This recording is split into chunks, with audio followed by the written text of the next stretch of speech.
Assalamualaikum warahmatullahi wabarakatuh. Berjumpa lagi dengan saya Fungi Kesnandari. Jadi teman-teman, video kita kali ini kita akan membahas mengenai sejarah dari paham Marhainisme. Nah, paham Marhainisme ini merupakan paham yang lahir di era pergerakan. Jadi, bagaimanakah sejarah lahirnya paham Marhainisme ini dan bagaimanakah latar belakang dari lahirnya paham Marhainisme ini? Simak video ini sampai selesai ya. Jadi teman-teman, Marhainisme ini diambil dari nama Marhain yang merupakan sosok petani miskin yang ditemui oleh Presiden pertama Republik Indonesia, yaitu Insinyur Soekarno. Kondisi prihatin yang dialami oleh seorang petani miskin itu telah menerbitkan inspirasi bagi Soekarno untuk mengadopsi gagasan tentang kaum proletar yang khas Marxisme. Belum diketahui dengan pasti sebab Soekarno hanya menceritakan pertemuannya saja, sedangkan kapan pertemuannya dengan petani itu berlangsung belum diketahui. Sehingga banyak pihak yang mempertanyakan, benarkah adanya pertemuan itu ataukah pertemuan itu hanya rekaan Soekarno saja? Belum ada jawaban yang pasti.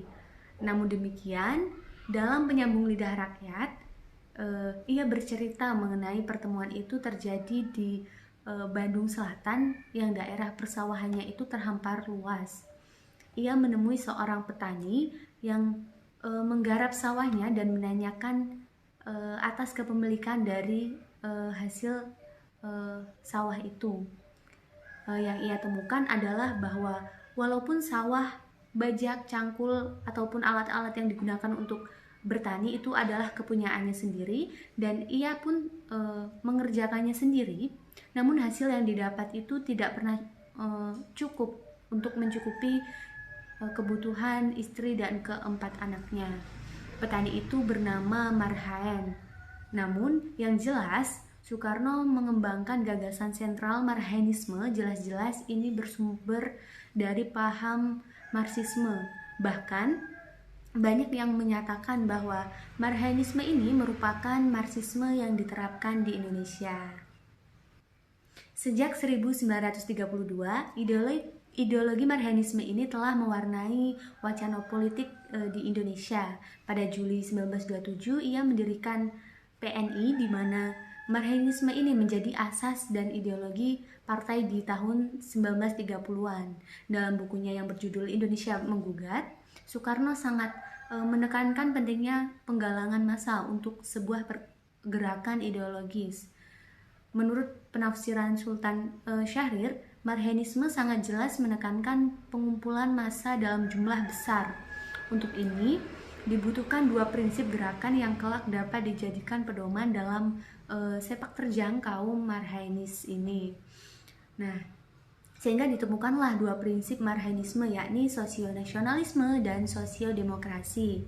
Untuk menjelaskan kedua prinsip itu, Soekarno telah mengadopsi pemikiran dari Jean Jaurès atau seorang sosialis dari Prancis dan Karl Kautsky, yaitu komunis dari Jerman.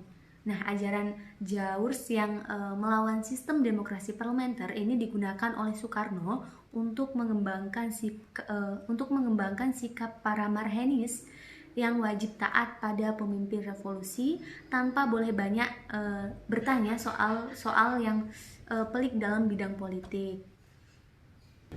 Sedangkan dari Karl Kautsky ini sendiri, Soekarno makin dalam mendapatkan keyakinan bahwa demokrasi parlementer merupakan sistem masyarakat borjuis yang tidak mengenal kasihan pada kaum yang miskin.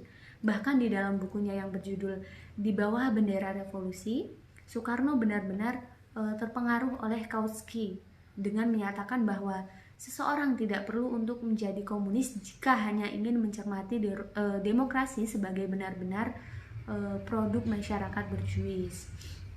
Nah, selanjutnya Soekarno sendiri menyatakan bahwa setiap Marhainis ini harus menjadi revolusioner sosial, bukan revolusioner borjuis.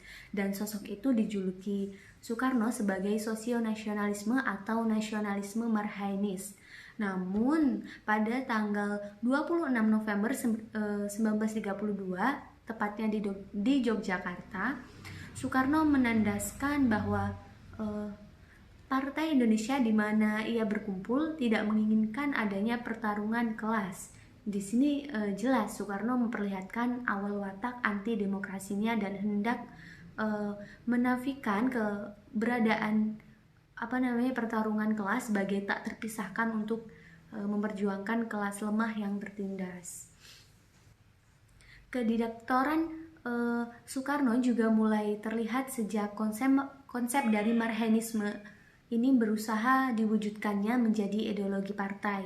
Syahrir dan Hatta yang memperkenalkan kehidupan demokratis di dalam Partindo, yaitu Partai Indonesia, pelan-pelan dipinggirkan dan kehidupan partai mulai diarahkan pada disiplin ketat dan tunduk pada pucuk pimpinan. Untuk menempuh ini, Soekarno tidak menggunakan cara yang ditempuh oleh Lenin yang pernah menjelaskan secara logis kepada kelompok Mensheviks ketika Lenin menjadi diktator. Jalan yang ditempuh Soekarno hanyalah sibuk dengan penjelasan-penjelasan pentingnya keberadaan partai pelopor yang memiliki massa besar. Bagi Soekarno, menegakkan ideologi Marhaenisme lebih penting ketimbang membangun kehidupan demokratis. Sembari mengutip Karl Liebknecht, ideologi komunis dari Jerman, Soekarno menegaskan bahwa massa harus dibuat radikal dan jangan diberi kesempatan untuk pasif menghadapi revolusi.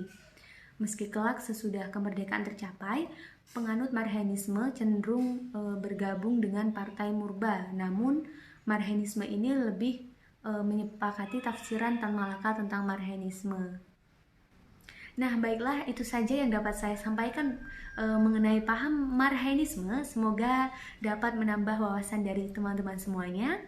Saya akhiri, wassalamualaikum warahmatullahi wabarakatuh.